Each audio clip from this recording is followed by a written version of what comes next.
I'll start off just by some injury updates, and if you guys have any further questions, I'm happy to answer. DeRicky got some work today. That was really encouraging.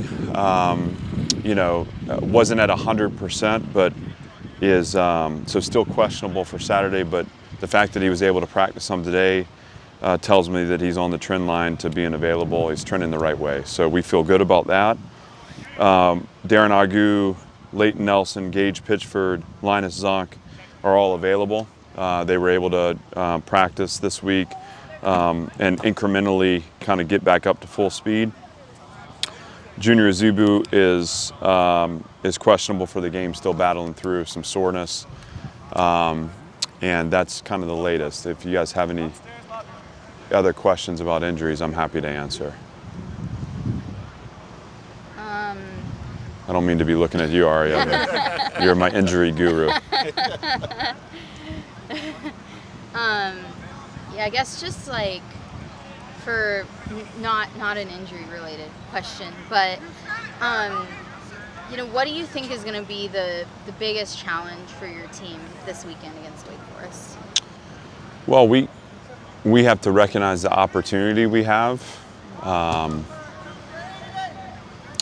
and also not be so focused on the outcome that we don't stay committed to the process that we have to be a good team. And not to be too philosophical there, but I think sometimes, when you see a chance to add a third win, you see a chance to compete against a good team that, we weren't proud of the way we played a year ago. I think you can kind of start lifting all your emotional systems.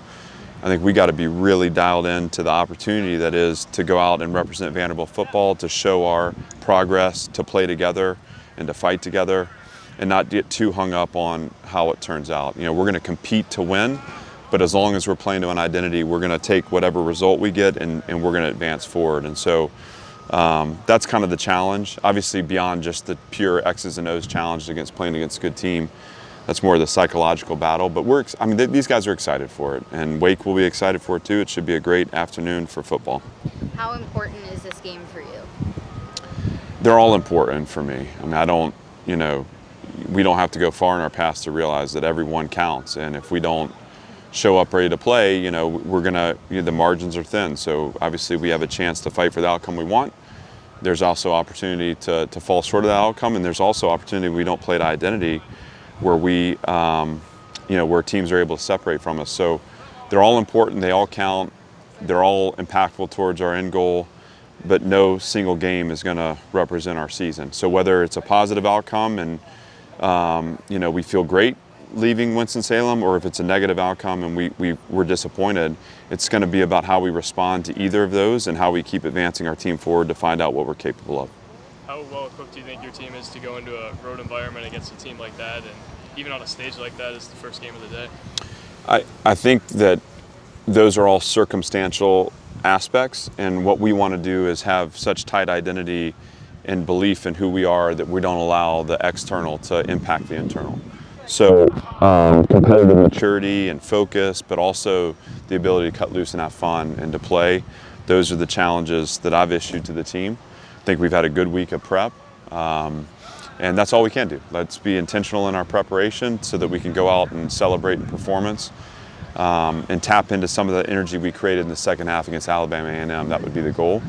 Obviously, all the contextual things come into play when you're not quite mature enough to just bring your identity. And so I hope what I see is a confident team that knows who we are, knows who we're not, that plays to that over 4 quarters, and again, we'll handle the end of it at the end of it.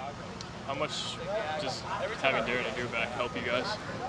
Well, it certainly is a boost. We believe in Darren, and he's earned the right to be out there with us, and yet the game will never come down to the addition or subtraction of one player. It's a team game, and so we're excited to see Darren get his first action of the year, but I'm also excited for the guys that have been with us to continue their growth too and have impact the way that I know they can have impact. How important is it to get experience in a road game this early in the season with SEC play coming up? It is important. I think, again, the external factors It's the again, commitment to the internal strength, the internal identity that we're interested in, and so to be able to go play on the road, to test those systems here early, to learn about where we are and where we need to advance moving forward, will pay dividends for us as we enter the kind of teeth of our schedule. But yeah, we'll be excited for the growth of the team through the season, just like we always are. What I'm most excited about is just to find out where we are, on Saturday. What do you make of Wake Forest's defense? Obviously, we hear a lot about the offense and the slow match, but what challenges does their defense pose? They're structured. They're aggressive. They have line stunts and blitzes that challenge you. They can create negative yardage snaps. I think anytime, just like last week, that you have blitzing and movement, you have opportunity to create on offense too. So it's how well we work together as the front to create the space for our playmakers. It's also an operation that they're going to force you to go the long, hard way. They don't give up a lot of explosive plays. They play hard. So it's a very solid unit, and there's not a lot of weak points on it. We're going to have to, again, show up with our strength and design ways to get our playmakers the ball in space.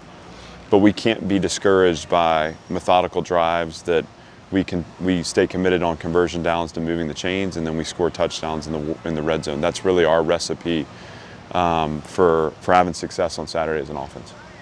As a captain, how much has Bradley Ashmore helped you guys and what he's meant to your program over the years? Early on in the first year, everything had to be coach-led and coach-pushed. They didn't know yet how to take ownership for themselves.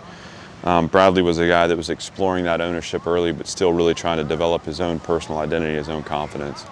To see him step into that confidence and that identity for himself, and then to take on the leadership of bringing other people forward into their identity, into their confidence of self, has been a special thing for me to be a part of. And I think those are the human stories or the personal elements of this that make the job so fulfilling. And as he's evolved, we've evolved too. And so Bradley's a guy who isn't afraid to speak up, isn't afraid to fight for the program he wants to be a part of, and has earned the respect of his teammates. And so the C on his chest has nothing to do with who he's been as a player. It's what he's involved into as a person, as a competitor, that's earned the respect of everybody in the program.